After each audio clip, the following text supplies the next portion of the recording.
The movie opens in the picturesque village of Champaign, where villagers are seen struggling under the oppressive British colonial rule, with high land taxes.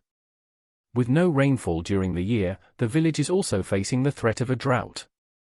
The next scene introduces the high-spirited farmer named Bouvan, who is seen trying to save a deer from the gunshot of Britishers who are out for hunting. He fails in his attempt to save the animal and gets caught by one of the officers. Captain Andrew Russell, who is in charge of the village, confronts and warns him from repeating such an act. The Maharaja of Champaign visits Captain Russell's palace to request the waiver of taxes for a year, as relief to the villagers who are facing difficult conditions. Captain insults the Maharaja by saying that his request will be met only if he eats the meat that is offered as a meal. But Maharaja, who is a vegetarian, refuses to do it, and Captain Russell walks off the table and demands the villagers to pay double tax. The messengers of Maharaja deliver the news of double tax to the villagers. Shocked and confused, they decide to meet the Maharaja in person to request tax relief. A group of men from the village visits the playground where the Maharaja is watching a cricket match played by British officers.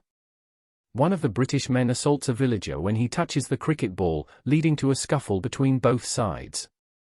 Bouvan says that they came to visit the Maharaja and are least interested in watching the sports that are of no use to them.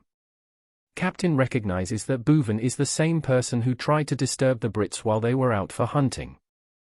As per the Maharaja's request, he is let free by the guards. The group assembles near the Maharaja and requests them to review the decision for double tax since the villagers are facing a massive decline in their farm production due to a lack of rainfall. Maharaja requests Captain Russell once again in front of the villagers, and he agrees to accept their request. But under one condition, the villagers will have to play a cricket match against British officers and beat them. When they do not respond to this, Captain makes the offer more attractive by offering 3 years of tax waiver. But if they lose the match, villagers will have to pay triple the tax they are paying now.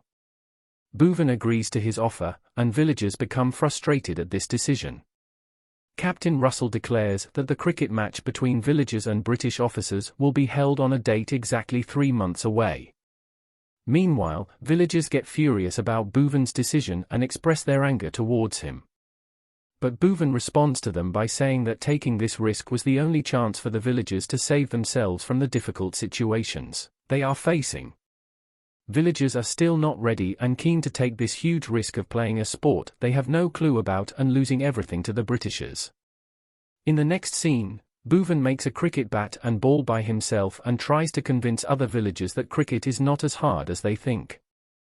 After some failed attempts to hit a ball with his bat, Bouvan manages to connect a ball and hit it a long way out.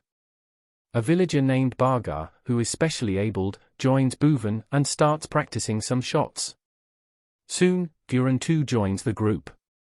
Their play is interrupted by a group of local men from nearby, who protest against Bouvan's and villagers' decision to go ahead with a risky endeavor that will put all villagers' lives at risk. The chief priest decides to visit Maharaja at his palace to see if they can revoke the decision. The villagers request Maharaja to request the Britishers to cancel the plan of a cricket match, but Maharaja says that what has been said and decided cannot be undone now, and asks the villagers to go and learn the game now, which is the only option left with them. Bouvan, Taipu, Bagar, and Guran decide to secretly watch the Brits playing cricket and learn the game, but they remain clueless about the rules of the game. Captain Russell's sister, who is watching the game, sees the villagers hiding behind the bushes and decides to go meet them with her helper Ram Singh. She expresses her interest in teaching the villagers about the game and its rules, but Bouvan questions her intentions behind trying to help her opponents. Elizabeth explains that she understands the unfair situation they are placed in and wants to give them a fair chance. Bouvan and others are happy to hear this and accept her offer wholeheartedly. They decide to meet the next day near a hill where there is open space to practice. Bouvan communicates to the villagers that Elizabeth is ready to train them the game, and manages to convince Gauri and Ishwar to join their efforts to bring life to their dream of tax-free life. The next day, as promised, Elizabeth meets Bouvan and his team to teach them the game. She starts off by asking him to explain what all he knows about the game. Listening to Bouvan, she realizes that he knows nothing and decides to teach them about cricket from scratch, teaching them all the rules. Once she leaves, they decide to do some throwing and catching practice. A chicken farmer named Bura, who passes by, gets hit by the ball and enters into a scuffle with Gory. Bhuvan throws the ball at him, and his reflex skills and catching abilities surprise him and waste no time in inviting him to their team. Meanwhile, at the British headquarters, Major Warren and Major Cotton have summoned Captain Russell to question his decision about linking tax decisions with the result of a cricket match. Captain Russell says that he will be able to collect triple the tax amount since they are anyways going to win the match. Major Warren reminds Captain Russell that the British Empire cannot function at the whims and fancies of an officer like him. And he orders that in case the Brits lose the match, Captain Russell himself will have to pay the waived tax from his own personal pockets. Bhuvan is seen getting ready for practice with his fellow teammates, and he sees Ayon heading towards him. Ayon, who was physically assaulted by the British men, tells him that it was his mistake to stay away from the villagers' efforts to fight their enemies and expresses his interest in joining the team. Ismail also now joins the team to help them in their efforts to win the game and achieve their dream of tax-free years. At the British palace, Captain Russell questions Elizabeth on her decision to stand against her own brother by helping the villagers to learn the game, and reminds her of the consequences they will have to face together. In the next scene, Laka, who has been a naysayer about Bhuvan's decision, is seen asking him for a chance on the team. Bhuvan agrees to his request, but on the condition that he must be ready to consider this as more than just a game, since it's a do-or-die match for them. The next day, Elizabeth brings a real leather ball for practice, and the villagers start practicing with it. Bhuvan hits a ball that is stopped by a tall and strong-looking man. He runs towards the wicket to deliver a bowl, and Bhuvan faces it but goes clean bowled at his fast-paced delivery. He comes to Bhuvan and says that he has travelled all the way from a nearby village after hearing the news, and is willing to fight until death to beat the British. Impressed by his grit and determination, Bhuvan wastes no time in inviting him to join the team. The villagers' team gets ready to play their first practice match. Ishwar hits the ball to the boundary, and Bhuvan asks Kakra, a specially abled villager, to pass the ball. He throws the ball, and Bhuvan sees the ball spinning away from him after it bounces. Bhuvan asks Kakra to throw the ball once again with his weak hand and notices that the ball is still spinning. He asks Kakra to join the team, but Bhuvan faces backlash from teammates for selecting someone from the lower caste. Bhuvan stands firm with Kakra and reminds everyone that there must be no difference in caste or identity when all are standing united fighting for a common cause of protecting the villagers' lives.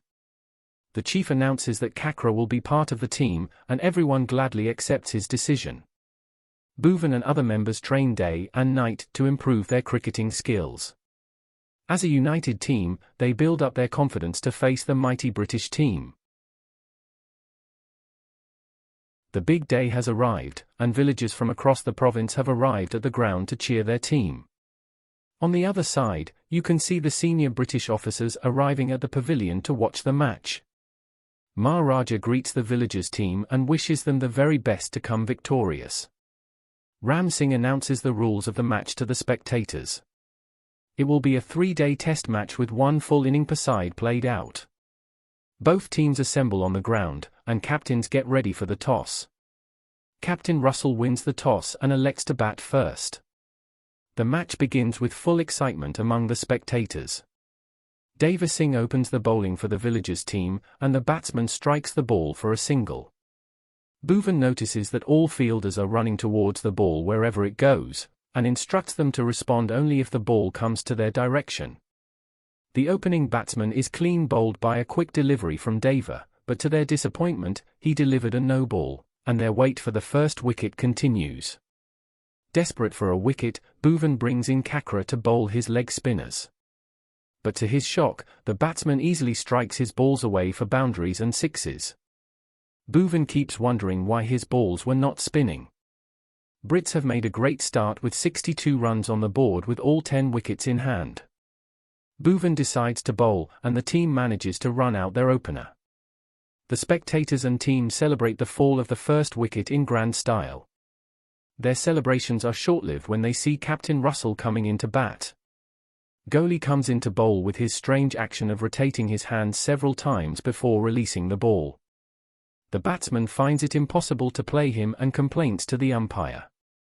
Elizabeth intervenes and reminds the umpires that there is no rule in the books that stops a bowler from rotating their hands multiple times. Umpires decide to move on with the match and allow Goalie to continue bowling. Goalie comes in to bowl again with his strange actions and rips apart the batsman's stumps. Captain Russell walks to the new batsman and advises him to listen to a grunting voice that comes out of Goalie just before he releases the ball. His tip seems to be working, and both the batsmen manage to hit his balls away continuously for boundaries. The villagers seem to be struggling with lots of misfields and drop catches, and by now the English batsmen seem to be unstoppable, and runs keep flowing for their team.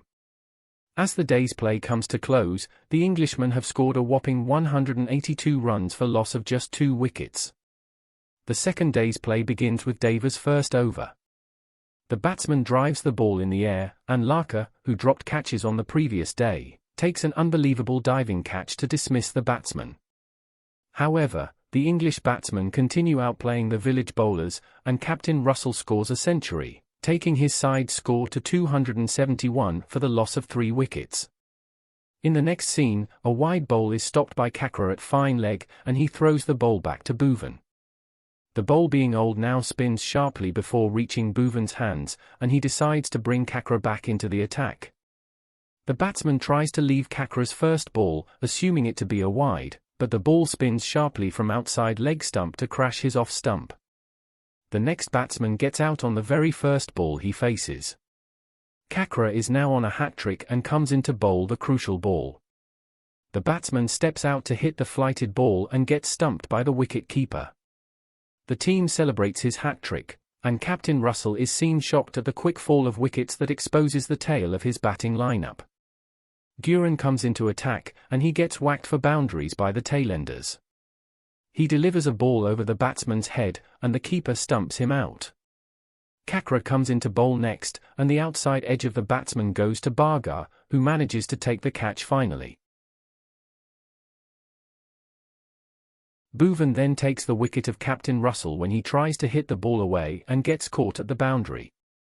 Daver comes in next and bowls a Yorker to get the last wicket of the English side, and their innings end with a total score of 322 runs. It's now time for villagers to chase down the total against the mighty English bowling attack. Bhuvan and Daver open the innings for villagers and get off to a flying start, scoring boundaries off every over. They manage to score 70+ runs without any loss of wickets. The free flow of runs comes to an end with Daver getting run out in an unfortunate manner off the straight drive from Bhuvan that touches bowlers' fingers on its way back to hit the stumps. Ion comes in to bat next. He starts off well hitting boundaries. But the bowler starts sledging him, and Ion starts losing his composure and gets aggressive with his shots. And without any surprise, he hits the ball in the air to get caught out. Lagaan is the next man in, and the bowler deliberately bowls a beamer right onto his forehead. The batsman falls over to the stumps to lose his wicket and gets injured in the process. Lagaan comes in next and shows his anger towards the Englishman by continuously hitting the balls away for boundaries and sixes. But his aggressive approach doesn't last long. He is clean bowled by the strike bowler of the English team. Ismail comes in to bat next, and the bowlers deliver a toe crusher that causes serious damage to Ismail's leg. He is declared unfit to play and taken off the field. Ishwar comes in next to bat. Fearful and tensed, he faces the last ball of the day and manages to escape a close LBW appeal by the umpire. The second day's play ends with villagers scoring 99 runs with half their side back in the pavilion. The villagers spend a sleepless night fearing the consequences they'll have to face from defeat under the mighty British rulers. The final day of play starts, and while Bhuvan and Ishwar try to build a steady partnership, Ishwar seems to get tired after taking many singles and doubles. He slows down while taking a run and gets out at the keeper's end. Guerin comes in next to bat, and he is seen taking an unorthodox stance, surprising the opponents. His shots also seem to be unorthodox ones, helping the team build up some quick runs on the board while entertaining the spectators. However, his innings doesn't last long, and he gets out off an LBW appeal by the English bowler. With the score now at 192, the next batsman in is Gori. He gets clean bowled on the very first ball he faces. The Villagers team is now in a difficult situation with their tail being exposed now and lots of runs to be scored to reach their target. Injured Ismail walks into bat, and considering his injury, the umpires allow Taipu to be his sub-runner. Bhuvan and Ismail manage to build up a partnership with Taipu, helping Bhuvan take quick singles and doubles. The Villagers team score slowly crawls up to 228. The partnership keeps growing, and both Bhuvan and Ismail play splendid shots to add up more runs to the scoreboard. Bhuvan gets to his century in style with a huge six, and the crowd applauds him for the great knock he played. The score is now 293 for the loss of 7 wickets. The bowler man candles Taipu out, and that means Ismail's innings comes to an end in a disgraceful manner. Both Taipu and Ismail leave the field. Bura comes into bat next, and Bhuvan advises him to preserve his wicket. While trying to take a single, Bhuvan falls down, and Bura deliberately runs to the danger end to save Bhuvan's wicket. Bura sacrifices his wicket in the team's interest and leaves the ground. The last batsman in is Kakra, and he has a difficult time with the bowler continuously throwing bouncers at him. With 1 over remaining for the day, the score is 313, and Villagers need another 10 runs to win the game. Bhuvan starts off by hitting a boundary. The next ball is a bouncer straight into his head, and Bhuvan gets injured. He continues playing and scores a single. Kakra is now on strike and struggles to connect the next 2 balls thrown at him. Now with 1 ball remaining, and 5 runs to win, the Villagers have lost hope. Bhuvan urges Kakra to give his best to save the lives of everyone's family, but he again fails to connect a good shot. Englishmen start celebrating their victory, but to everyone's surprise, the umpire calls a no ball, mentioning that the bowler had overstepped the crease while he delivered the ball. This means that Bhuvan is now on strike, and the Villagers get to face 1 more ball with 3 runs left for victory. The bowler runs in to bowl the final delivery of the match, and Bhuvan strikes the ball hard. Captain Russell takes a catch at the boundary and starts celebrating. But he gets shocked to realize that the catch was taken outside the boundary rope, and the umpire declares it as a 6. Bhuvan falls to the ground, and Villagers run onto the ground and celebrate this epic victory that changes the fate of their lives. Captain Russell gets furious and agitated by the loss and stays in disbelief of what has happened. As everyone celebrates, it starts raining after a very long time, making it a blessed day in all ways for the Villagers. Meanwhile, at the British headquarters, Major Warren declares the officers and troops at Champaign to be relocated and re-established at the princely state of Rajat with immediate effect. Elizabeth stops by the Villagers on her way back. She greets them, and Bhuvan tells her that the whole village will always be grateful for the kind-hearted support she offered them. Elizabeth gets emotional and she returns back to her chariot. Villagers were exempted from 3 years of any forms of taxes. Captain Russell had to pay them all from his personal pockets. Elizabeth returns back to England. The movie ends with this scene. Thanks for watching. Don't forget to like and subscribe to our channel for more movie stories from across the globe.